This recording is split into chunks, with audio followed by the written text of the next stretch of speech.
सर्व अच्युत गोत्रीय बंधू आणि भगिनी, त्याचप्रमाणे साधू संतांना दंडवत प्रणाम। आज आपण 216 नंबरच्या सत्संगात प्रवेश करत आहोत।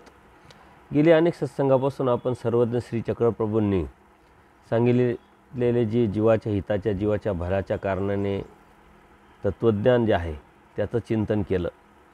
स्वतः परमेश्वर सृष्टी निर्मिती करून स्वतः अवतार घेतात, जीवाला मायेच्या तमातून बाहेर काढतात, सर्व देवी देवतेच्या माध्यमातून या सृष्टीची जी बी रचना आहे, जी बी सिस्टम आहे ती चालवतात आणि स्वतः वाडोवेळी फिरून अधिकारी जीवाला निमित्त करून स्वतःची ओळख तत्वज्ञान सांगतात। हे फक्त आणि फक्त जीवाच्या हितासाठी, जीवाच्या भल्यासाठी। आणि जीवाला हे हित कळणं म्हणजे त्याच्या जीवनाचं मूल्य कळणं, त्याच्या जीवनाचा जन्माचा अर्थ कळणं। ना आपण जन्माला आलो, परंतु का आलो हे समजणं। सृष्टी निर्माण केली, पण का केली आणि कोणी केली? परमेश्वराने अवतार तर घेतला आहे, का घेतला आहे? आणि तेच पुढे जाऊन आपल्याला बोध तर दिला आहे, आपल्याला परमेश्वर तर कळाला आहे, समजला आहे, त्याचं नामस्मरण आपण करतो आहे, भक्ती करतो आहे। तर का करतो आहे याचे कारणं जर आपल्याला माहीत नसेल तर त्या करण्याला काय अर्थ नाही। आणि म्हणून ते कारण हे म्हणजे तत्वज्ञान आहे। परमेश्वराने सांगितलेले जे उद्देश आहे, जे ध्येय आहे ते म्हणजे तत्वज्ञान आहे आणि त्या ध्येयाचं आपण चिंतन करत आहोत।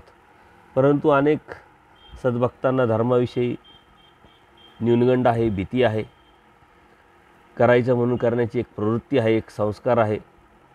परंतु धर्म न समजून घेतल्यामुळं या प्रश्नांचे उत्तर सापडत नाही आणि म्हणून कसा करायचा हे पण लक्षात येत नाही।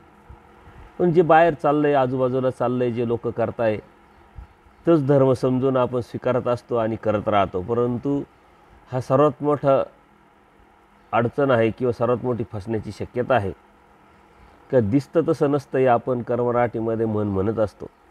आणि म्हणून आपल्याला अभ्यास करणं अत्यंत गरजेचं आहे। ज्ञानाशिवाय कोणतीच गोष्ट भेटत नाही, तर धर्मसुद्धा भेटू शकत नाही।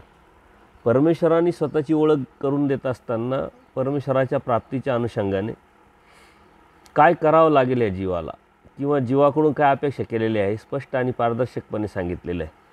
त्याचप्रमाणे परमेश्वराने स्वतःची ओळख करून देत असताना परमेश्वराला काय अपेक्षा आहे हे तर आहेच आहे, परंतु परमेश्वर कुठं कुठं तुम्हाला भेटू शकतो, कुठं भेटेल, कशात भेटेल हे पण पारदर्शकपणे सांगितलेलं आहे। आपण अनेक तत्वज्ञानाच्या अनुषंगाने नित्य व अनादीचे जे 4 पदार्थ परमेश्वराने सांगितले, जीव, देवता, प्रपंच व परमेश्वर, याचं कार्यकारण स्वरूप लक्षण बघितलं, अनेक तत्वज्ञानाला स्पर्श केला, आचार मालिका, विचार मालिका बघितली। ज्या अवस्थेत आपण आहोत त्या अवस्थेत आपल्याला कसा आचार करू शकतो, आपण कोणता आचार करू शकतो याचं चिंतन केलं। आणि सर्वज्ञ श्री चक्रप्रभू निरूपित जे 4 अवतार आहे, श्रीकृष्ण महाराज, श्री दत्तात्रय प्रभू महाराज, श्री चक्रपाणी प्रभू महाराज आणि श्री गोविंद प्रभू महाराज यांचं चिंतन केल्यानंतर सर्वज्ञ श्री चक्रप्रभूंनी परमेश्वराचं वैशिष्ट्य काय आहे, परमेश्वर कुठं आहे, परमेश्वर कसा आहे, परमेश्वराला या जीवाकडून काय अपेक्षा आहे हे स्वतःविषयी अनेक तत्वज्ञान सांगितलेले आणि त्या तत्वज्ञानाचं आपण चिंतन करणार आहोत, चिंतन करत आलेलो आहोत। हे समजून जर घेतलं तर खूप परमेश्वराच्या अगदी जवळ गेल्यासारखं आपल्याला वाटेल, समजेल, कळेल। आणि त्यातले 2-3 तत्व जरी आपण अंगीकारले, सातत्यपूर्ण ते सांभाळण्याचा प्रयत्न केला, कारण ह्या वचनांमध्ये असे कितीतरी वचने एक अत्यंत सुंदर आणि आवड निर्माण करणारी आहे। धर्माच्या अनुषंगाने एक परमेश्वराची ओळख जाणीव करून देणारे आहे आणि म्हणून त्या वचनांचं आपण चिंतन करत आहोत। कारण जी वचनं खूप आहे, पण तरीही आपण अभ्यासणार आहोत, चिंतन करणार आहोत, कारण परमेश्वराने स्वतःविषयी जे वचनं सांगितलेले ते वचनं अभ्यासणं अत्यंत गरजेचं आहे। आपण सर्व बघतो, सर्व अभ्यासतो, परंतु परमेश्वराने एक विशिष्ट वचनाच्या माध्यमातून स्वतःची ओळख, स्वतःचं स्वरूप जे सांगितलेलं आहे ते आपण समजत नाही, लक्षात घेत नाही, जाणत नाही आणि म्हणून परमेश्वर ही वस्तू काय आहे हे आपल्याला कळत नाही। परमेश्वराची भक्ती तर आपण करतो आहे, परमेश्वराला अनन्य भावे आपल्याला आपण शरण तर गेलेलो आहे, परंतु ती वस्तू, ती परमेश्वर काय आहे जोपर्यंत समजत नाही तोपर्यंत समर्थवादावरती आपली निष्ठा पण राहत नाही। म्हणून परमेश्वर आपल्याला आवडला पाहिजे, आपल्याला परमेश्वराने जवळ केलं पाहिजे, या अनुषंगाने परमेश्वराने ज्या गोष्टी आपल्याला सांगितलेल्या, तत्त्व सांगितलेले, आचार विचार सिद्धांत सांगितलेले, ते अभ्यासणं हे अत्यंत गरजेचं आहे. परमेश्वर स्वतःविषयी सांगतात की काय नेमकं परमेश्वराची भक्ती करत असताना काय तुम्हाला करावं लागेल. म्हणजे स्वतः परमेश्वर सांगत असल्यामुळे परमेश्वराने या जीवाकडून त्या अपेक्षा केलेल्या आहे. त्या अपेक्षेत, त्या चौकटीत आपण बसलो पाहिजे. आपण करत असताना धर्मधार्मिकता न समजून घेतल्यामुळं बऱ्याच मनामध्ये आपल्या गैरसमज आहे, बऱ्याच भीती पण आहे, मनात न्यूनगंड आहे, आणि त्यामुळं तो विषय आपला नाही म्हणून आपण त्याच्याजवळ जाण्याचा जास्त प्रयत्न पण करत नाही.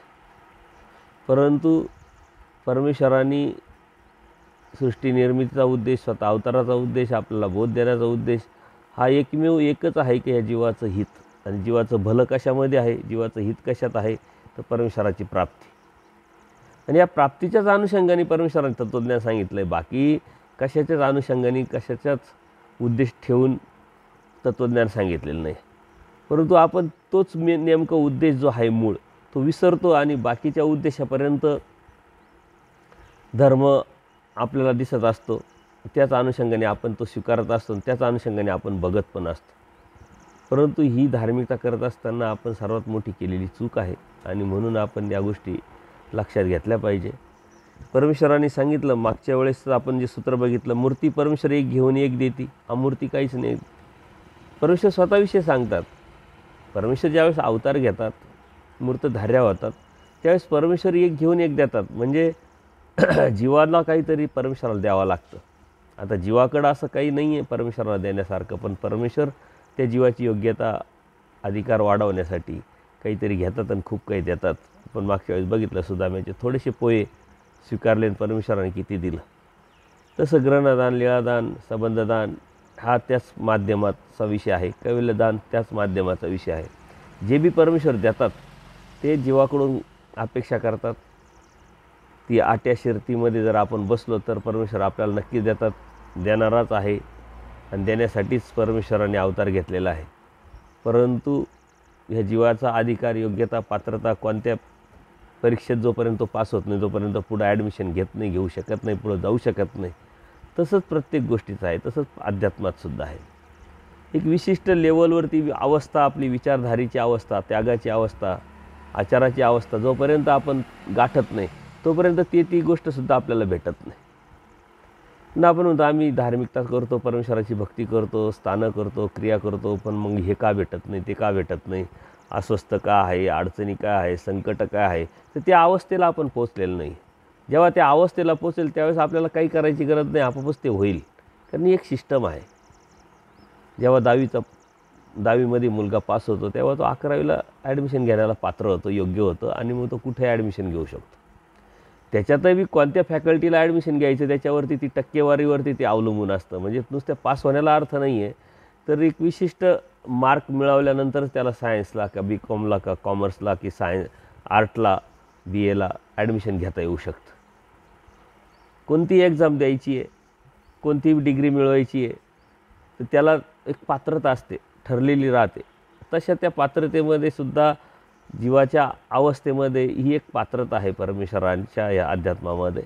त्या पात्रतेला जर आपण गेलो का ते आपल्याला आपोआपच भेटत राहतं. त्यासाठी खूप काही प्रयत्न, प्रार्थना, विडे किंवा देवाकडे जाणं, सांगणं याची आवश्यकता नसते. ती सिस्टम आहे. फक्त ती अवस्था कशाने बदलेल हे आपण बघितलं पाहिजे, आणि नेमकं याकडंच आपलं दुर्लक्ष होतं. आपण देवतेच्या अनुषंगाने, प्रपंचाच्या अनुषंगाने खूप ज्ञान मिळवायचा प्रयत्न करू, परंतु जीवाच्या अनुषंगाने आणि जीवाला सांगितलेल्या आचाराच्या अनुषंगाने जे आपण मिळू ते आपल्याला परमेश्वरापर्यंत घेऊन जाणार आहे. परमेश्वराने आपल्याला जीवाच्या हितासाठी सांगितलेले तत्त्वज्ञान म्हणून आत्मकल्याणाचं तत्त्वज्ञान आत्मशुद्धीशी निगडीत आहे. आणि आत्मशुद्धी वैचारिकतेशी निगडीत आहे, वैचारिकता बौद्धिकतेशी निगडीत आहे. आणि ती बौद्धिकवादी जीव हा अध्यात्मामध्ये प्रगती करू शकतो. बुद्धिवादी म्हणजे खूप मोठ्या डिग्र्या मिळवल्या, खूप मोठा अभ्यास केला, अशातला भाग नाही. परंतु छोट्या छोट्या गोष्टीचाही विचार करून जे योग्य आहे ते स्वीकारणं, जे अयोग्य ते नाकारणं म्हणजे बुद्धिवादी. प्रत्येकाला परमेश्वराने बुद्धी दिलेली आहे, मेंदू दिलेला आहे, त्याचा वापर आपण किती करतो आणि त्या वापरावरती मग आपली प्रगती ठरलेली असते. दया माया कृपा कारुण्य ईश्वरीची आती. दया माया कृपा करून हे फक्त आणि फक्त परमेश्वरामध्येच असतं. त्याच्यावर देवतेकडून ते अपेक्षा करणं, जीवाकडून त्या अपेक्षा करणं हे चुकीचं आहे. हे सांगण्याचं तात्पर्य परमेश्वराला काय आहे आपल्याकडं हे लक्षात घ्यायचं. दया माया कृपा करुणा हे फक्त आणि फक्त परमेश्वराकडं असतं आणि त्या परमेश्वराच्या या दया माया कृपा करुणेनेच कार्य चालत या जीवाचं हित होत असतं. कृपा असे म्हणजे कृपेला अधीन होऊन परमेश्वर अवतार घेतात आणि या कृपा गुणामुळंच परमेश्वर या जीवाची योग्यता वाढवत नेऊन अयोग्य जीवाला योग्य करून परमेश्वराला प्राप्त करतात. परमेश्वर सर्व काही देतात, पण माया आणि ही जी कृपा आहे ही या जीवाला देत नाही. याचं कारण त्या कृपेचं कार्य तसं आहे. जीव उद्धारणं हे जे या कृपेचं कार्य आहे आणि म्हणून हे फक्त आणि फक्त परमेश्वराकडंच आहे. हे परमेश्वराचं वैशिष्ट्य आहे, एक वेगळं पण आहे. परमेश्वर ही वस्तू काय आहे, परमेश्वर ही शक्ती काय आहे हे समजून घेण्यासाठी वचनं आत्ता आपल्याला अत्यंत गरजेचं आहे. एखाद्या गोष्टीची किंमत आपल्याला समजून घ्यायची असेल तर त्याची वैशिष्ट्य समजून घ्यावं लागते. वैशिष्ट्य समजलं तर त्याची किंमत आपल्याला करता येईल, अन्यथा त्याची किंमतही कळेल, समजेल, तर समजणारच नाही आहे. म्हणून परमेश्वराचं वैशिष्ट्य काय आहे हे या वचनातून आपण बघत असतो. दया माया कृपा करुणा हे फक्त आणि फक्त परमेश्वराकडंच आहे आणि त्याद्वारेच परमेश्वर या जीवाचं हिताच्या अनुषंगाने, जीवाला घेऊन जाण्याच्या अनुषंगाने, आनंद देण्याच्या अनुषंगाने अयोग्य जीवाला योग्य करत असतात. पुन्हा आपण सहजच बोलता बोलत असतो जनमानसामध्ये, दया आली, दया केली, दया कर. तर या जीवाकडे ह्या वस्तूच नाही, या गोष्टीच नाही आहे. पण एक सहजच बोलत राहतो. माया कृपा कारुण्य हे फक्त आणि फक्त परमेश्वराकडं आहे आणि म्हणून याचं कार्यातूनच जीवाचं हित होत असतं. अन्यत्र आती ते ईश्वरी आती, ईश्वरी आती ते अन्यत्र नाही. ईश्वरीचे ते सगळंही नित्य, अन्यत्र आती म्हणजे जीव देवतेच्या ठिकाणी, प्रपंचाच्या ठिकाणी जे बी आहे ते सर्व काही परमेश्वराच्या ठिकाणी आहे. पण परमेश्वराच्या ठिकाणी जे आहे ते कुठंच नाही आहे म्हटलं. आणि जे परमेश्वराच्या ठिकाणी आहे, जे परमेश्वराचं आहे ते सगळंही नित्य, ते सर्व काही परमेश्वरचं नित्य आहे, ते अनित्य नाही आहे, न संपणारं नाही आहे. ते कायमस्वरूपी अखंड असं आहे आणि सत्य आहे. हे आपण लक्षात घेतलं पाहिजे. जीवाचं देवतेचं कडे जे आहे गुणात्मक दृष्टिकोनातून आपण जीव आणि देवता ह्या सत्संगामध्ये बघितलं. जीवाचे दोष असेल, गुण असेल, देवतेचे दोष असेल, गुण असतील, तर ह्या जीवाकडं आणि देवतेकडं काय आहे ते सत्य नाही आहे. जीव बदलत असतो, मायाच्या तमातून निघाल्यापासून बदलत परमेश्वरापर्यंत पोहोचत असतो. नित्य काहीच नाही, पण परमेश्वराचं मात्र सगळे नित्य. परमेश्वराकडून जे जीवाला भेटतं ते नित्य आहे, ते कायमस्वरूपी भेटतं, ते कधी न संपणारं असतं. आणि म्हणून परमेश्वराचं जे नित्य आहे तेच आपण घेण्याचा प्रयत्न केला पाहिजे. त्याचीच आपली आस, त्याचीच वासना आपली असली पाहिजे आणि तेच मिळवण्याचा आपला प्रयत्न पण असला पाहिजे. जे संपणार आहे कधीतरी आणि ते मिळून उपयोग काय, त्यासाठी वेळ देऊन उपयोग काय, त्यासाठी एनर्जी वाया जाणार. तर ती न जाण्यासाठी परमेश्वराची भक्ती आपण समजून उमजून परमेश्वराच्या या धर्मामध्ये थोडंही जरी केलं तरी उपयोगी पडणार आहे. पण इथं करावं, थोडं करावं, परंतु हा सिद्धांत इथं काय आहे हे आपण बघितलं पाहिजे. इथला सिद्धांत आपण समजून न घेता जर धार्मिकता करत राहिलो तर आपल्या आता अनंत जन्माचे, अनंत सृष्टीचे जे संस्कार आहे त्या संस्कारात आपण देवतेच्या भक्तीसारखीच भक्ती करतो, जीवाच्या भक्तीसारखीच भक्ती करत असतो, कर्मकांडातून विधीतूनच भक्ती करत असतो. आणि म्हणून परमेश्वराची काय अपेक्षा आहे जीवाकडून, किंवा परमेश्वराचं तत्त्वज्ञान काय सांगतं, परमेश्वराचा अध्यात्म, परमेश्वराचा धर्म काय सांगतो हे आपण बघितलं पाहिजे. परमेश्वराचा जो धर्म आहे तो अहेतुक, अदृष्टपर ह्या प्रवृत्तीनं किंवा परमेश्वराच्या प्राप्तीच्या अनुषंगानेच केल्या जाणारा जो धर्म आहे तो फक्त परमेश्वराचा धर्म आहे. दृष्टपर असेल, हेतुक असेल किंवा सांसारिक फळं मिळवण्यासाठी असेल तर ही भक्ती परमेश्वराची नाही, ही भक्ती देवतेची आहे. इतकं सोपं आणि सरळ जे डेफिनेशन जर आपल्याला लक्षात आलं तर ते लक्षात येईल की नेमका फरक काय देवतेच्या जीवाच्या भक्तीमध्ये आणि परमेश्वराच्या भक्तीमध्ये. आणि तोच जर समजून त्या पद्धतीनं जर परमेश्वराची भक्ती केली तर आपल्याला रिझल्ट पण लवकर भेटेल. एखादी गोष्ट समजून जर घेतली तर त्याचा फायदा पण तेवढाच असतो. म्हणून परमेश्वराची भक्ती अहेतुक आहे, अदृष्ट आहे, परमेश्वराच्या प्राप्तीच्या अनुषंगानेच आहे, जीवाच्या हितासाठीच आहे, आनंद मिळवण्यासाठीच आहे, मुक्तीसाठीच आहे. बाकीच्या तर गोष्टी अनुषंगिक येणारच, बाकीच्या गोष्टी कर्मवश आपल्याला प्राप्त होणारच आहे, त्याच्यासाठी वेगळी भक्ती करण्याची गरज नाही. परंतु आपली इथंच गल्लत होते. जे नेमकं आहे, अचूक आहे ते न जाणल्यामुळं, न समजून घेतल्यामुळं आपली भक्ती आणि आपली वेळ, जन्म वाया जाण्याची शक्यता असते. म्हणून थोडं करा, पण समजून उमजून जाणून करा, तर त्यातून फायदा आपल्याला भेटेल. परमेश्वर जीवा नित्यबंधू. परमेश्वराचा आणि जीवाचा जो संबंध आहे हा नित्यबंधू आहे. नित्य शब्द वापरून कायमचं बंधुत्वाचं नातं आहे. आणि बंधुत्वाचं नातं त्याचं वैशिष्ट्य काय आहे का ते भलं पाहणारं, हित पाहणारं आहे. चुकीचं किंवा नकारात्मक विचारधारा बंधुत्वाची नसते. आणि म्हणून परमेश्वर स्वतः सांगतात की जीवाचं आणि परमेश्वराचं म्हणजे माझं हे नित्य बंधुत्वाचं नातं आहे, कायमस्वरूपी बंधुत्वाचं नातं आहे. आणि म्हणून जीवाच्या हित पाहणारा जसा तसा कोण आहे तो फक्त आणि फक्त परमेश्वरच आहे. जीवाचं भलं करणारा जसा आहे तसा कोण आहे तो फक्त परमेश्वरच आहे. आणि म्हणून तो हित पाहणारा आहे, तो भलं करणारा आहे, त्याची भक्ती आणि समजून घेऊन करणं हे कधी फायद्याचं ठरेल. म्हणून परमेश्वर जीवा नित्यबंधू. जीवेश्वरा स्वामी भृत्य संबंध अनादीचा. स्वामी आणि भृत्य म्हणजे स्वामी आणि दास हा जो संबंध आहे परमेश्वराचा आणि जीवाचा हा अनादीचा आहे. म्हणले कधीतरी चालू झाला, कधीतरी सुरू झाला, नंतर प्रवृत्ती बदलली असं नाही आहे. स्वभाव प्रकटित जीव म्हणजे हा जो स्वभाव आहे ना दासत्वाचा, तो प्रगटला तर परमेश्वरा म्हणतात की मुंचन होईल. कारण पूजनीय माईम भटांना पहिल्याच भेटीत सांगितलं.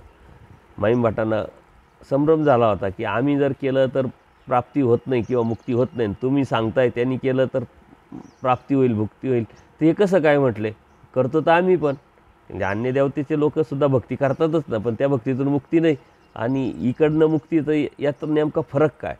तर देव म्हणतात तो जीवाचा स्वभाव आहे. स्वभाव प्रकटित जीव म्हणजे, आणि तो स्वभाव म्हणजे जीवे स्वामी वृत्ती संबंध हा अनादीचा आहे. स्वामी आणि दास.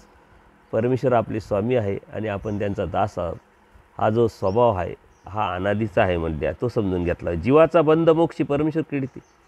जीव जो आहे मोक्षाला जाण्यासाठी जे बंध लागलेले जीवाला, नित्यबद्ध देवता आहे, परंतु जीव हा बद्धमुक्त आहे. बंधनात आहे पण मुक्तीला जाणार आहे.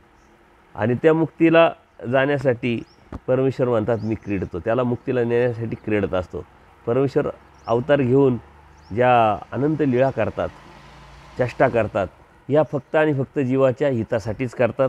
आणि म्हणून परमेश्वर म्हणतात आम्ही फक्त जीवाच्या बंधनातून मुक्तला नेण्यासाठी क्रीडत असतो, वाडोवेळी फिरत असतो.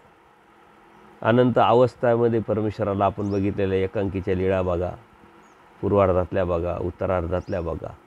अशी कितीतरी प्रवृत्ती कधीतरी परमेश्वराने स्वीकारली का पाणी पिण्याची इच्छा आहे परंतु पाणी घ्यायचं नाही आहे, स्वतःहून मागायचं नाही आहे.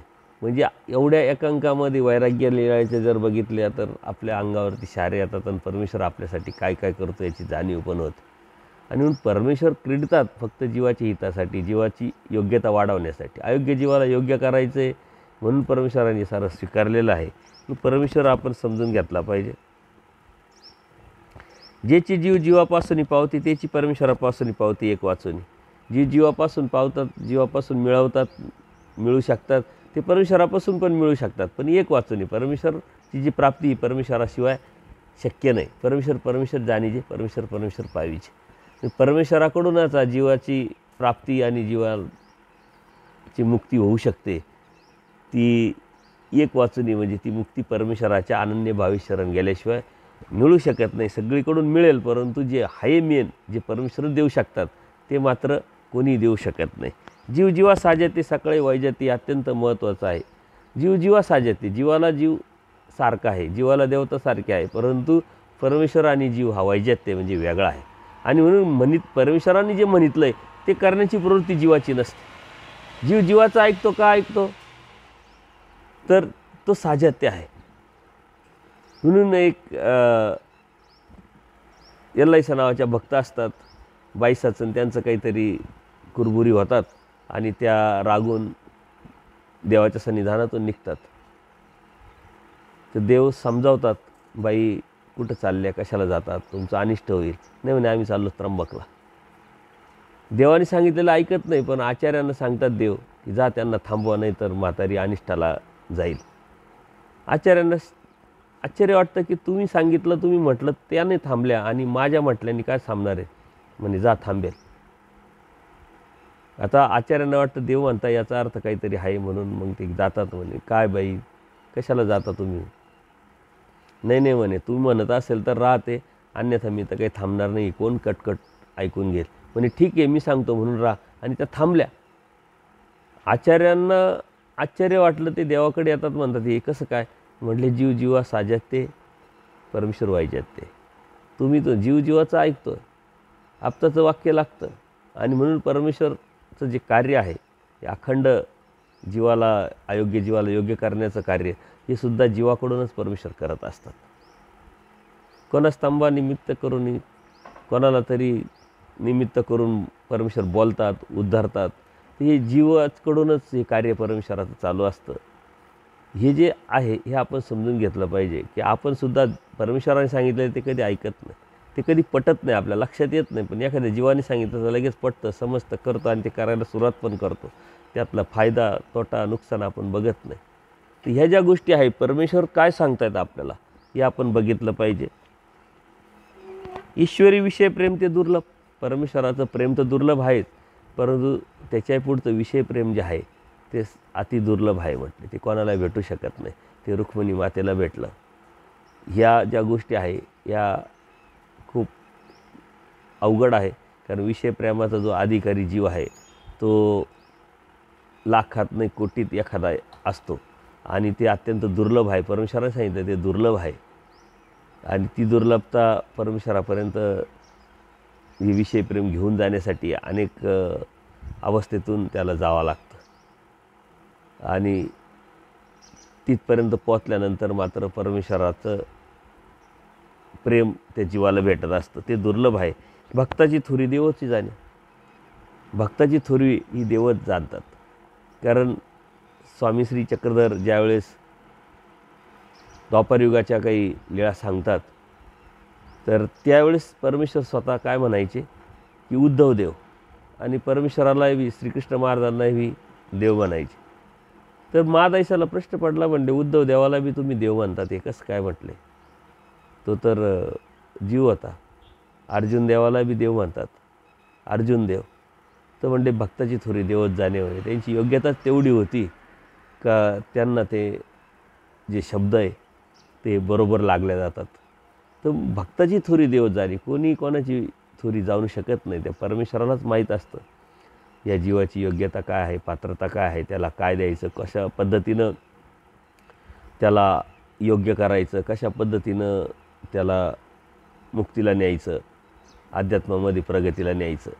आपण आपला प्रयत्न करत राहावं. म्हणून आपण आपला एकामेकाचा आदर केला पाहिजे. कोणाची काय योग्यता आहे, कोणाची काय पात्रता आहे आपण समजू शकत नाही, जाणू शकत नाही आणि तिथपर्यंत पोचू शकत नाही. भक्त आपल्या ते देव न म्हणे. कारण परमेश्वरांनी जेव्हा उत्तरापंथाला जाण्याची प्रवृत्ती झाली आणि उत्तरापंथी जाण्याची प्रवृत्ती झाल्यानंतर परमेश्वर म्हणतात आमच्यासारखं जर कोणी आलं तर तुम्ही कसे मला ओळखाल, त्याला कसे ओळखाल? म्हणजे यात काय विशेष आहे? परमेश्वराचं सौंदर्यने आम्ही परमेश्वराला ओळखू आणि त्याच्याकडे ते असू शकतं.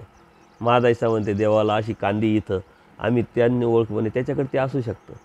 आचार्य म्हणतात की आम्ही शास्त्रांनी ओळखू. देव म्हणतात शास्त्र तर भक्ताजवळ पण असू असतं.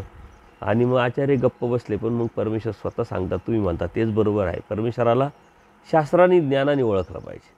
आता आपण किती शास्त्र घेतो आणि किती ज्ञान घेतो आणि त्याच्यानंतर परमेश्वर आपल्याला किती समजतो आहे हे आपण लक्षात घेतलं पाहिजे. परंतु परमेश्वर तिथं सांगतात भक्त स्वतःला देव कधी म्हणून घेऊ शकत नाही, आपण ते देव न म्हणून म्हटले. म्हणून परमेश्वराला ओळखायचं असेल तर शास्त्रातून, ज्ञानातून, तत्त्वज्ञानातूनच ओळखता येतं. आणि म्हणून अभ्यास, ज्ञान मोचक सांगितलेलं आहे. ते गरजेचं आहे. अन्यथा नुसतीच भक्ती करतो आहे, इकडं जातो आहे तिकडं जातो आहे, त्यातून परमेश्वर समजणं एवढं सोपं नाही आहे. सन्निधानी असन्निधान, एका असन्निधानी सन्निधान म्हटलं. तर सन्निधान असन्निधान ह्या प्रक्रियेमध्ये किंवा या अवस्थेमध्ये, या मानसिकतेमध्ये खूप लोक अडकलेले. आपण असन्निधानात आहोत, असन्निधानात आहोत. पण परमेश्वराने स्पष्ट सांगितलं आहे सन्निधानात असलेले जीव जर आज्ञापरित पालन करत नसेल, मार्कंड आहे, दादोस आहे, सारंग पंडित आहे, असे कितीतरी भक्त लीळाचरित्रामध्ये गेल्यानंतर का त्यांना प्रत्यक्ष परमेश्वराचं सन्निधान भेटलं, परंतु परमेश्वराच्या खावणीला म्हणजे प्रसन्नतेला ते योग्य ठरले नाही. त्यांच्यासाठी ते असन्निधानच होतं, काही उपयोग नाही.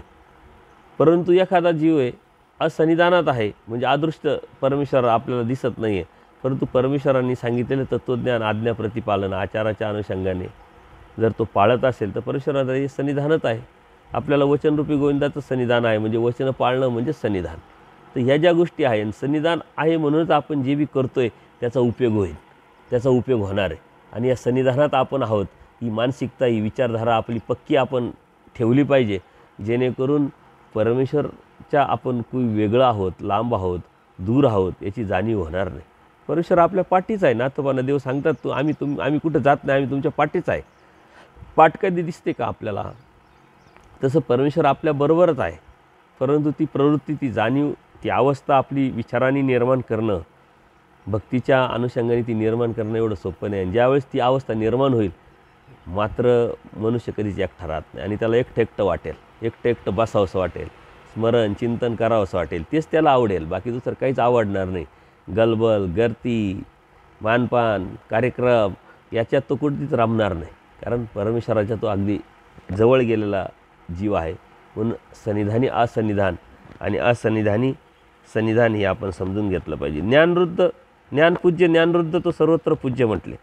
ज्ञानपूज्य आहे, ज्ञानपूजनीय आहे ज्याच्याजवळ ज्ञान आहे, परंतु ज्ञानवृद्ध तो सर्वत्र पूज्य. ज्ञानवृद्ध म्हणजे फक्त आणि तसा आहे तसा परमेश्वरच, कारण सर्व जे ज्ञान आहे ते फक्त आणि फक्त परमेश्वराकडेच आहे, दुसरं कोणाकडेच नाही. किती जीवानी सारं आयुष्यभर अभ्यास केला एकदम किमती, परंतु तरी ह्या बाबतीत परमेश्वराच्या बराबरीचा कोणताही जीव योग्य होऊ शकत नाही. म्हणून परमेश्वरच ज्ञानवृद्ध तो सर्वत्र पूज्य. ज्ञानवृद्ध जे आहे ते फक्त परमेश्वरच आहे.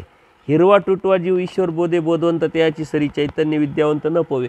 हे अत्यंत महत्त्वाचं सूत्र आहे.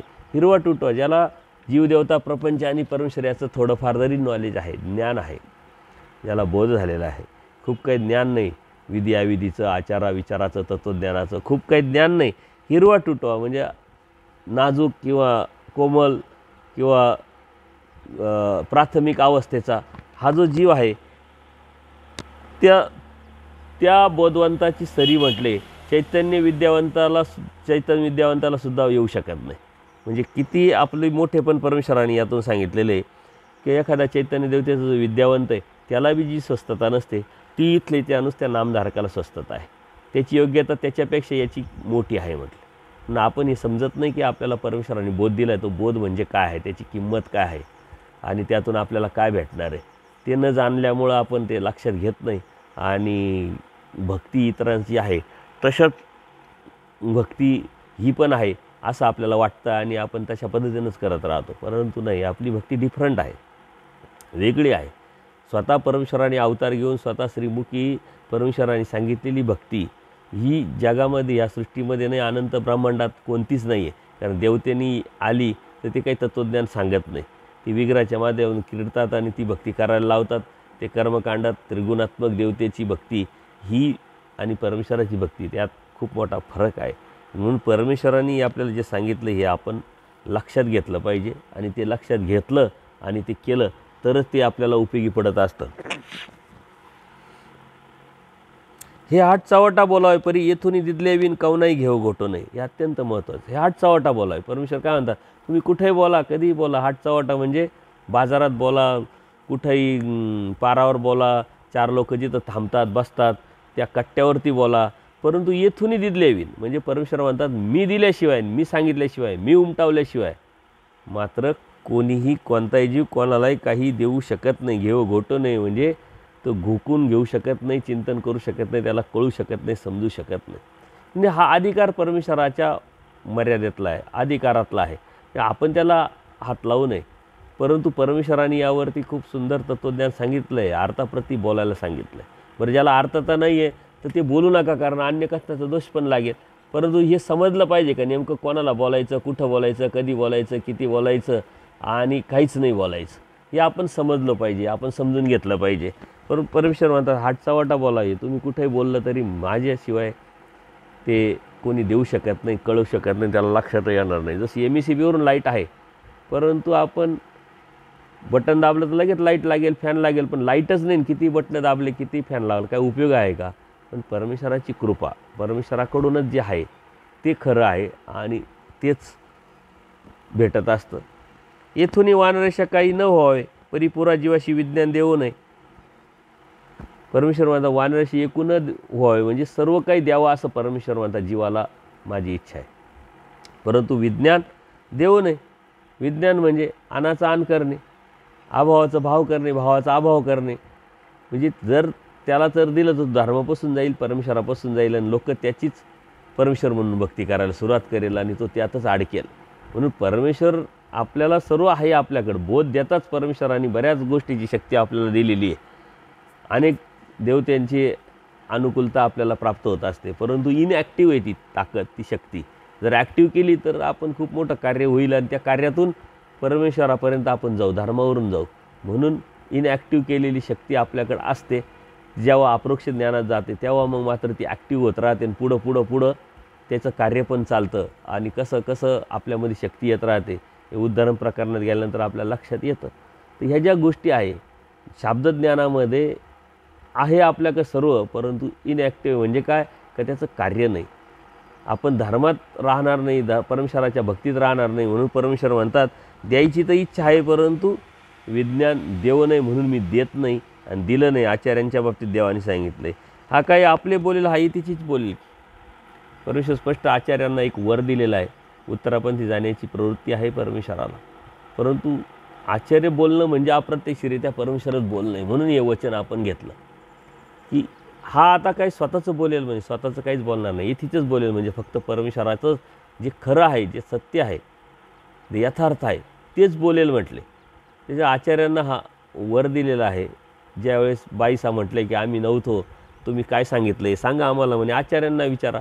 आचार्यांना विचारलं, आचार्य सांगायला लागले, तर त्या परत कन्फर्म करायसाठी देवाकडं आल्या आणि देवाला विचारायला म्हणजे हा काय आता स्वतःचं बोलेल, हा तिचंच बोलेल, माझ्याकडे कन्फर्म करायची काही गरज नाही. ते जे सांगताय तेच योग्य आहे, तेच बरोबर आहे आणि तेच मी सांगितलेलं आहे. यात कोणत्या प्रकारची शंका तुम्हाला घेण्याचं काही कारण नाही. आता परमेश्वराने आचार्यांविषयी अभिमान निर्माण घेऊन ते सांगितलेलं आहे, पण आपलीसुद्धा प्रवृत्ती अशीच असली पाहिजे की जे आहे खरं सत्य यथार्थ तेच बोलायचं आहे, अन्यथा चुकीचं काहीच बोलायचं नाही. त्यांनी खूप मोठा दोष लागू शकतो. जर माहीत नाही आहे तर गप्प बसायचं, माहीत नाही आहे तर सॉरी म्हणायचं, परंतु काहीतरी खोटं नाटं सांगून विनाकारण आपली मानसिकता किंवा समोरच्याला त्याचा गैरसमज निर्माण करणं हे चुकीचं आहे. आणि परमेश्वराने आचार्यांना हा वर दिलेला आहे, म्हणून आचार्यांच्या श्रीमुखीचं जे बी आहे ते सर्व काही परमेश्वराच्या श्रीमुखीचंच आहे असं आपल्या धर्मामध्ये मानलं जातं आणि ते मानायला पाहिजे. कारण परमेश्वरानेच आचार्यांना वर दिलेला होता.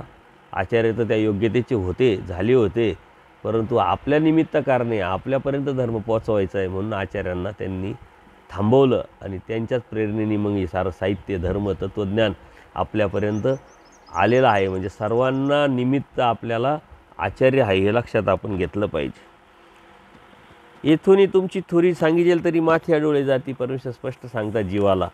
येथूनही तुमची थोरी सांगेल, जर तुमची थोरवी जर सांगितली तर माथ्या डोळे जाते. म्हणजे आपल्याला थोडं काही कोणी चार लोकांनी स्तुती म्हटलं तरी आपल्याला लगेच अहंकार येतो, अरे मी काहीतरी विशिष्ट आहे, वेगळा आहे, मोठा आहे असं आपल्याला जाणवतं. जीव आहे मग तो कोणी असो, नामधारक असो, वास्तविक असो, साधू संत असो. म्हणून जीवाने कधी स्तुती केली नाही पाहिजे. स्तुती करावी ती परमेश्वराची, आदर ठेवावा, मानपान ठेवावा, परंतु इतकं त्याच्या डोक्यामध्ये हवा जाईल इतकं मात्र कृती आपल्याकडून झाली नाही पाहिजे. आणि ती होताना दिसते. एक आदर असतो गुरुजनांच्या विषयी, साधू संतांच्या विषयी, ज्ञान आहे, यांचं आचरण आहे म्हणून आपण करतो, परंतु ते किती त्यांच्या चुकीचं घातक आहे आणि आपल्यालाही घातक आहे. परमेश्वरांचा परमप्रीती करा पण विशिष्ट बुद्धी ठेवू नका. आणि तीच जर आपल्याकडून होत असेल तर किती चुकीची आहे. म्हणून परमेश्वराने हे सूत्र अत्यंत महत्त्वाचं सांगितलेलं आहे की जर तुमची जर थोरवी सांगितले तर माथ्या डोळे जाते. म्हणून परमेश्वर कधी जीवाची थोरवी सांगत नाही. आपण कोण आहोत, कारण यात इथपर्यंत आलो एवढं सोपं नाही आहे. परमेश्वराने आपल्याला बोध दिला आहे तर तो लाखात एखाद्याला दिलेला आहे हे लक्षात घेतलं पाहिजे. सहस्रेषु 1000 एकाला बोध झालेला आहे आणि त्या बोधातून एखादा हजार तयार झाल्यावर एखादा मग परमेश्वराला प्राप्त करणार आहे. विरळा नांदे, रहस्यातलं रहस्य, गुह्यातलं गुह्य तत्त्वज्ञान आहे आणि हे आपल्यापर्यंत परमेश्वराने बोधाद्वारे पोचवलं आहे. म्हणजे आपली थोरवी काय आहे आपल्याला माहीत नाही आहे. जीवाची निवड परमेश्वराने आनंद देण्यासाठी केलेली आहे. या जीवासाठी स्वतः सृष्टी निर्माण करून स्वतः अवतार घेतलेला आहे. अनंत ब्रह्मांडांचा नायक परमेश्वरावर जो आहे तो सृष्टीवरती आला जीवासाठी. म्हणजे जीवाची काय योग्यता आहे, काय पात्रता आहे हे आपण लक्षात घ्या. आणि त्यातल्या त्यात बोधवंत, त्यातल्या त्यात आचारवंत, त्यातल्या त्यात अनुसरलेलं, त्यातल्या त्यात परमेश्वराचा भक्त, याची थोरी तर त्याची किंमतच होऊ शकत नाही, त्याची कोणी बरोबर तुलनाच होऊ शकत नाही. म्हणून परमेश्वर म्हणतात तुमची थोरवी काय आहे तुम्हाला माहीत नाही आहे. जर सांगितलं तर डोळ्याला माथ्याला डोळे जातील म्हणले, अहंकार निर्माण होईल, धर्मावरून जाण्याची शक्यता आहे. आणि म्हणून आपली थोरवी आहे, आपलं किंमत आपण ओळखावी, आपल्या बोधाची किंमत आपण ओळखावी आणि परमेश्वराची भक्ती ज्ञानवाचक करण्याचा प्रयत्न करावा. परमेश्वरी जीवाचे त्याचा एक दिवशी मातेचा ठाईवरते. बघा, परमेश्वराच्या ठिकाणी जीवाच्या संदर्भात जे आहे त्यातला एक भाग फक्त आईच्या ठिकाणी. आईचं प्रेम ते नैसर्गिक, मातेचं प्रेम ते नैसर्गिक असं सांगितले देवानी. जे आईचं प्रेम नैसर्गिक आहे म्हणजे खरं आहे, परंतु त्या खऱ्या प्रेमाच्या 99 पट अधिक परमेश्वराचं जीवावरती प्रेम आहे. त्यातला परमेश्वर जीवावर जितकं प्रेम करतो त्यातला एक भाग फक्त आईच्या ठिकाणी. म्हणजे हे आपल्याला समजावं, लक्षात यावं म्हणून परमेश्वराने उदाहरण दिलेलं आहे. हे लक्षात घेण्यासारखं आहे. मग आपण आता विचार करा, परमेश्वर आपल्यावर किती प्रेम करतो, पण आपण काय, आपण किती करतो? आपल्याला परमेश्वर आवडतो का? की फक्तच आपल्या भौतिक जगाच्या सुखासाठी तेवढा वापर परमेश्वराच्या भक्तीचा आपण करत राहतो? परमेश्वर आपल्यावर किती प्रेम करतो आहे. सृष्टी निर्माण करून साऱ्या देवतेला कामाला लावून स्वतः अवतार घेतला, वाडोवेडी फिरला, आपल्याला बोध दिला, अयोग्य जीवाला योग्य करण्याचं अखंडितपणे परमेश्वराचं एक कार्य चालू आहे. आणि जीव व्यसन घेऊन, उद्धारण्याचं व्यसन घेऊन परमेश्वर क्रीडतात आहे. जीवासाठीच हे सर्व काही परमेश्वर करताय. म्हणजे परमेश्वराचं आपल्यावरती किती प्रेम आहे. आपल्यासाठी थोडं कोणी काही केलं तरी आपण त्याचे किती हजार वेळा आभार मानतो. थोडं काही केलं तर ते बी कळत न कळत किंवा एक कर्तव्य म्हणून. पण परमेश्वराने आपल्यासाठी काय केलं आहे याची जाणीव आपल्याला नसल्यामुळं आपण मात्र चाललं आहे. परमेश्वराची वस्तू आपण काही नस आणून घेतल्यामुळं, परमेश्वराने आपल्यासाठी काय केलं किंवा काय करत आहे, काय करणार आहे हे लक्षात न आल्यामुळं आपल्याला परमेश्वराची किंमत लक्षात येत नाही. आणि म्हणून परमेश्वर काय आहे समजलं तर आपोआपच त्या परमेश्वराविषयी आवडी निर्माण होईल. कर्मवश जीव सकळे पावे एक वाचून. कर्मवश जीव सकळे पावे. कर्माने मान पान पैसा अडका या जीवाला सर्व काही मिळत असतं, परंतु परमेश्वर मात्र कर्माने मिळत नाही. कर्माचा सिद्ध पूजनीय माईम भटांच्या पहिल्याच भेटीत फोडला परमेश्वराने. कर्मवश जर भेटला असता परमेश्वर तर खूपच सोपं झालं असतं, परंतु कर्मवशे परमेश्वर प्राप्त होत नाही. कर्मवशे सर्व काही मिळतं, कारण संत असंत जे योग्य ओकटे केलं गोमट्याला जात नाही, गोमटं केलं ओकट्याला जात नाही. जे चांगलं केलं चांगल्याला उपयोगी पडतं, ते सुखाला उपयोगी पडतं, ते आपल्या फायद्याचं असतं, परंतु परमेश्वर प्राप्ती मात्र त्यातून होत नाही. आणि म्हणून आपण काय करायचं नेमकं? कर्मवश जीव सकळे पावे पण एक वाचून. व परमेश्वर कशाने मिळेल? ज्ञानाने मिळेल, त्यागाने मिळेल, आचरणातून मिळेल, अनुसरणातून मिळेल.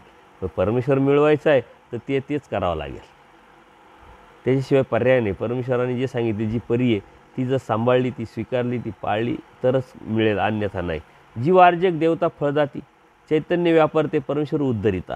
एका सूत्रात परमेश्वराने जीव देवता परमेश्वर किंवा माया जी आहे चैतन्य माया याचा फरक सांगितलेला आहे. जीव अर्जक आहे, अर्जन करणार आहे, कर्म करणार आहे. संत असंत सामुग्री, योग्य जोडायचं अयोग्य जोडायचं, नरकाला जायचं का परमेश्वर प्राप्तीला जायचं, हे सर्व काही जीव करत असतो.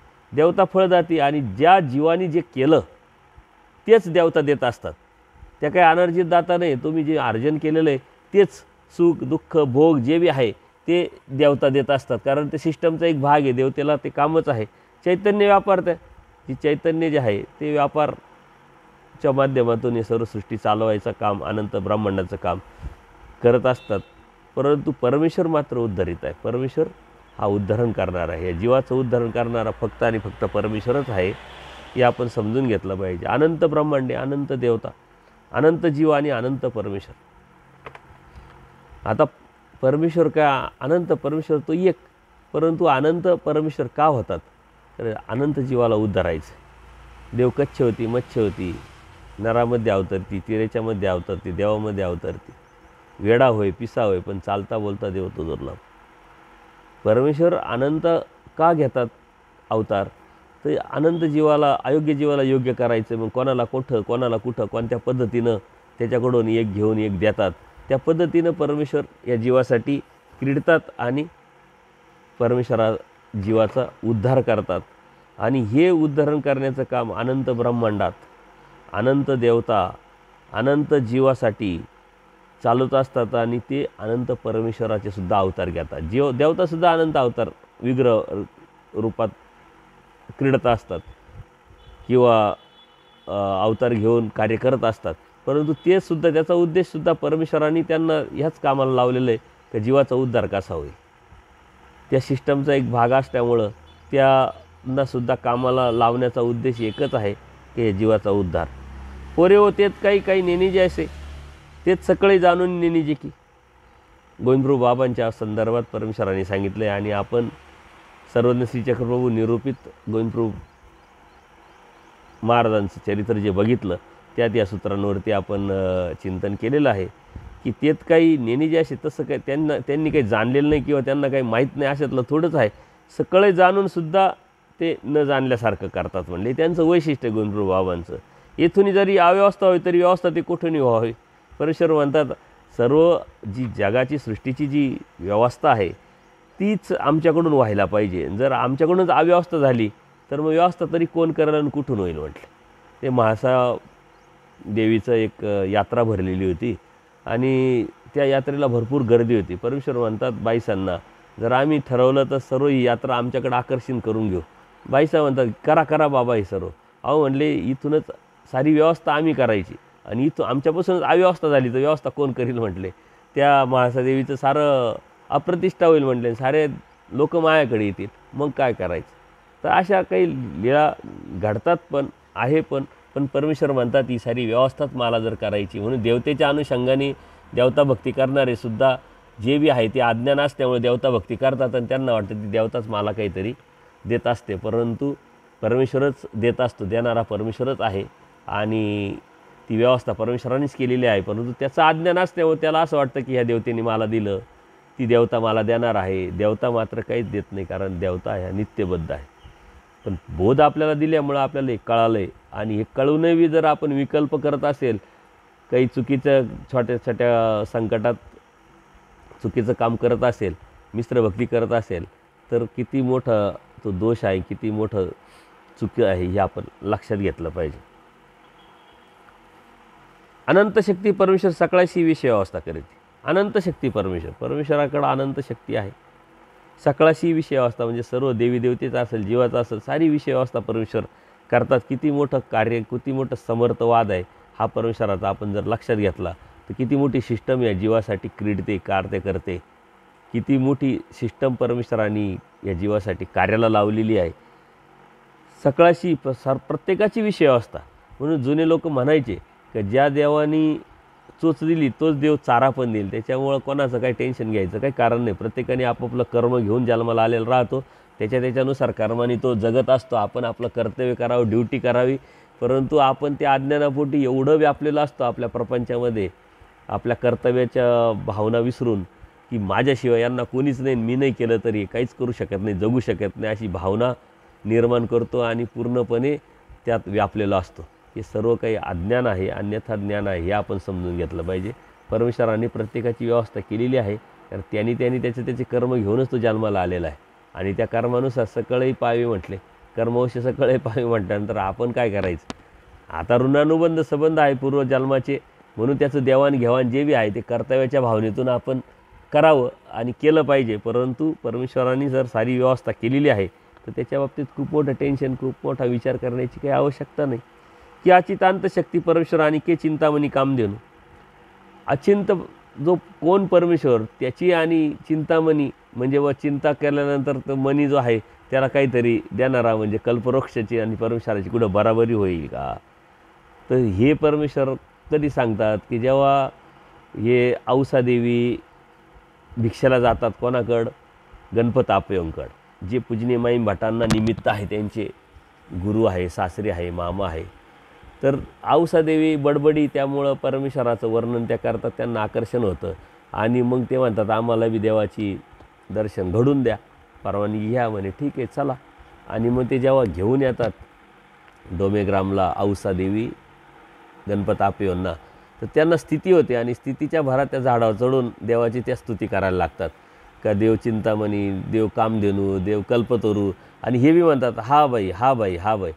परमेश्वर म्हणतात अहो तुम्हाला शास्त्र थोडंफार जाणता तुम्ही, आणि तुम्हीसुद्धा त्यांच्या हाला हा म्हणतात. म्हणले कुठं अचित जो परमेश्वर आहे अनंत शक्तियुक्त, आणि कुठं चिंतामणी, कुठं कामधेनू, कुठं कल्पतरू म्हणे, हे तुमच्या लक्षात आलं पाहिजे. थोडक्यात आपण परमेश्वराची स्तुती करत असताना काय म्हणतो याचं भान आपण ठेवलं पाहिजे. आपल्या लक्षात येत नाही, आपण बोलता बोलता कोणाची बराबरी कोणाही बरोबर करतो. आता परमेश्वराची बराबरी कोणाबरोबर करता येत नाही, कशाबरोबर करता येत नाही. परमेश्वर ही जी वस्तू आहे, ही जी शक्ती आहे, ती आपण जाणली का मग आपल्याला लक्षात येईल. हा गा देव काय अनेक असते, देव तो एकच. देव काय अनेक आहे का म्हणले, देव तो एकच आहे. परंतु ते स्वरूपार्थी परमेश्वराने सांगितलं देव एकच आहे. अनंत परमेश्वराचे अवतार झाले, होतात, होणार आहे. परंतु परमेश्वराचं जे मूळ स्वरूप आहे ते मात्र एकच आहे. ते काय अनेक आहे का म्हटले, परमेश्वर एकच आहे. परमेश्वर सांगितलं तुमचा उद्धार करता मी आहे, बाकीच्यांचा उद्धार करता दुसरा कोणी आहे का. म्हणजे आपण ही जी प्रगल्भ विचारधारा आहे परमेश्वर भक्तीची किंवा परमेश्वराच्या ज्ञानाची, तत्त्वाची किंवा धर्माची, ही आपण समजून घेतली पाहिजे. आणि जर समजून घेतली तर कोणाविषयी आपल्या मनामध्ये द्वेष, भावना, किलमिश, तक्रार, अपेक्षा काही राहणारच नाही. कारण सगळे जीवाचं चिंतन परमेश्वराने सर्वांसाठी, सर्व जीव, अनंत जीवासाठी सृष्टी निर्माण करून स्वतः अवतार घेतला, आणि ही सारी सिस्टम जी आहे ही सर्वांसाठी निर्माण केलेली आहे. त्याच्यामुळं परमेश्वर काय अनेक आहे, त्यांचा देव वेगळा, यांचा देव वेगळा, त्यांचा देव वेगळा, हे कसं अज्ञानापोटे आपण म्हणत राहतो. तर देव सर्वांचा एकच आहे. फक्त आपलं भाग्य आहे की आपण तिथपर्यंत पोहोचलो आहे. परमेश्वराने आपल्याला तिथपर्यंत पोहोचवलं आहे. त्यांचं भाग्य अजून उदयास आलेलं नाही आहे, किंवा येऊन गेला असेल, त्यांनी बोध सांडावला असेल, किंवा बोध येण्याला वेळ असेल, म्हणून आपण त्यांना चुकीचं म्हणणं किंवा कमी लेखणं हे चुकीचं आहे. परमेश्वर एकच आहे. बाई आनंद तो आनंद की, कारण परमेश्वर अनंत आहे, त्याला कोणत्या प्रकारचा अंतच नाही. अनेक सामायतेत अनंत न सामाय, अनंत सामायतेत अनंत न सामाय, अनंत तो आनंद की. जेव्हा महादायसा येते देवाला अनंत घेऊन, ते गणपतीच्या वेळेस दोरा असतो त्याला अनंत म्हणतात. तर परमेश्वर म्हणतात हे काही, याला तर इकडे टोक आहे आणि तिकडे टोक आहे, सुरुवात आहे कुठे हे माहिती, संपलं कुठं हे माहीत आहे. परमेश्वर काय असं आहे का म्हटले, अनंत तो आनंद की म्हणले, त्याला अंतच नाही असा तो परमेश्वर, अमर्याद तो परमेश्वर आहे. कोणाबरोबर कशाची बी तुलना करणं हे चुकीचं आहे. हे आपण समजून घेतलं पाहिजे. आणि हे समजून घेतलं नंतर कर्मराटीमध्ये लोक कसे बोलतात किंवा अन्य लोक कसे बोलतात ते आपल्या लक्षात पण येईल. का रे किती अन्यथा ज्ञानाने किंवा चुकीच्या अज्ञानाने कसं बोलतात आणि वास्तविक काय आहे. परंतु इकडचं आपल्याला कळालं तर आपल्याला ते बरोबर समजेल. अन्यथा आपणही बी इथून मागे आपलं म्हणत होतो किंवा म्हणत आलेलो आहे. देव तो अच्छेद्य अभेद्य, परमेश्वर अच्छेद्य अभेद्य, ज्याला छेद नाही, ज्याला भेद नाही. त्याच्यामुळं परमेश्वर अखंड आहे, त्याला कोणत्याही प्रकारचा खंड नाही आहे. परमेश्वराचं हे वैशिष्ट्य आहे. आणि परमेश्वराने स्वतः श्रीमुखी हे सांगितलेलं आहे का परमेश्वर आहे काय नेमका, तो अच्छेद्य अभेद आहे, त्याला कोणत्या प्रकारचा छेदभेद नाही आहे.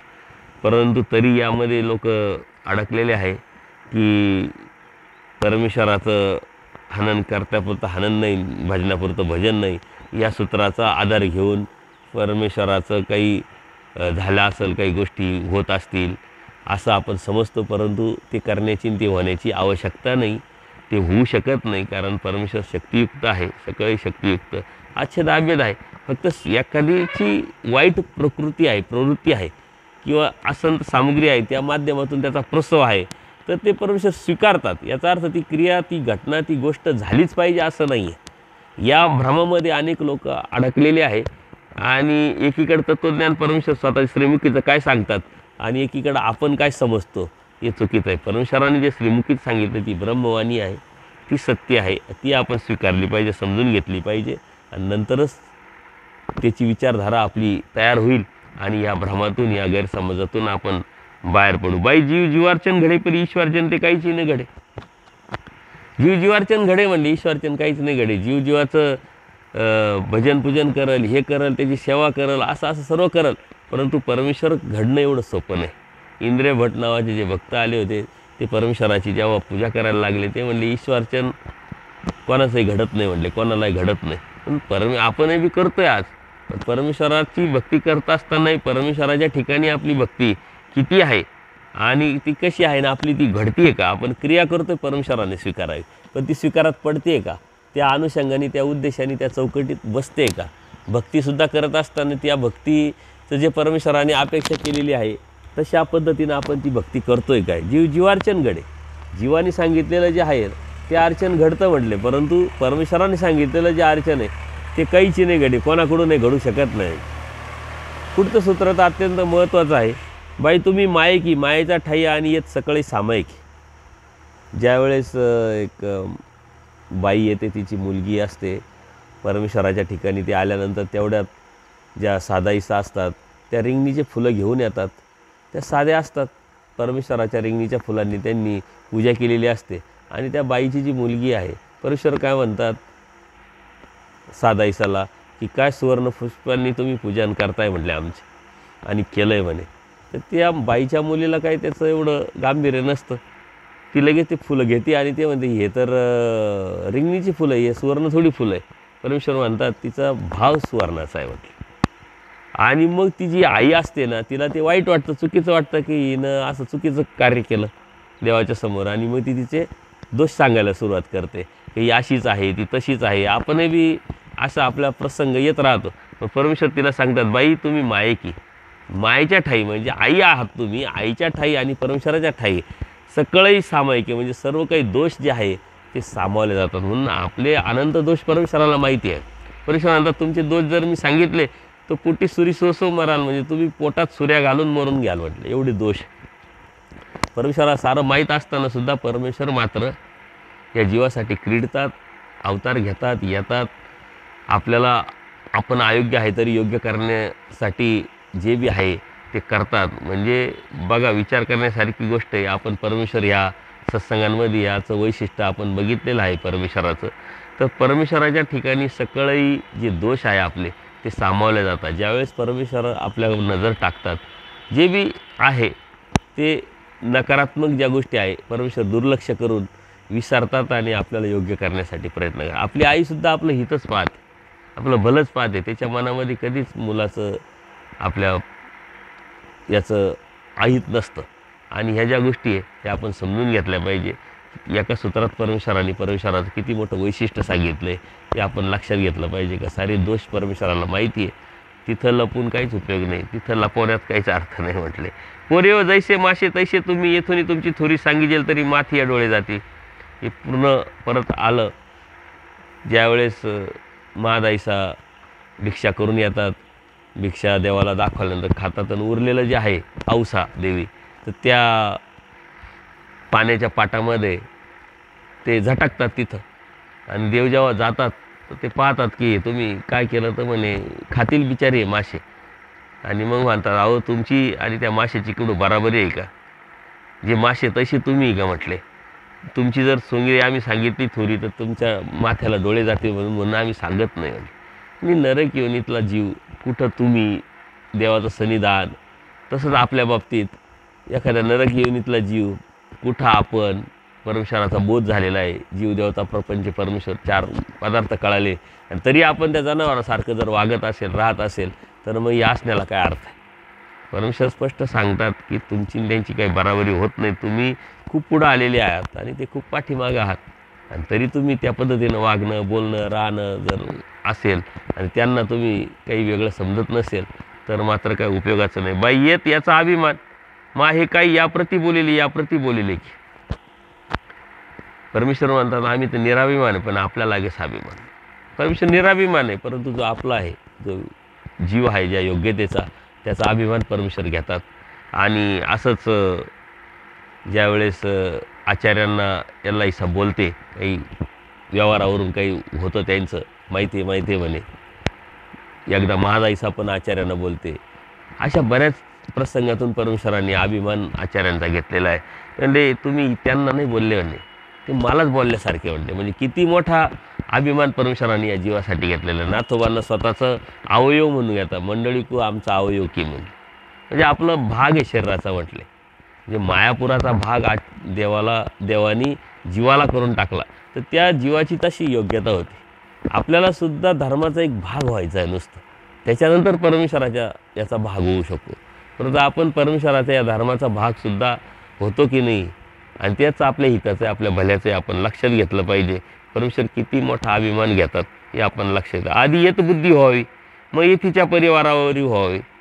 सारंग पंडित देवाकडे यायचे, देवाला विनंती केली आणि उपारा लागे विनंती केल्यानंतर देवाने ती स्वीकारली. परंतु सारे जे भक्त आहे त्यांना कोणालाच ते म्हटले नाही. आणि मग देवांच्या लक्षात आलं आणि मग सर्वांना विचारलं, का हो म्हणे तुम्हाला यांनी दंडोत घातला, बोलवलं, विनंती केली नाही म्हणे. म्हणे मग तुम्ही येणार? म्हणे येऊ आम्ही.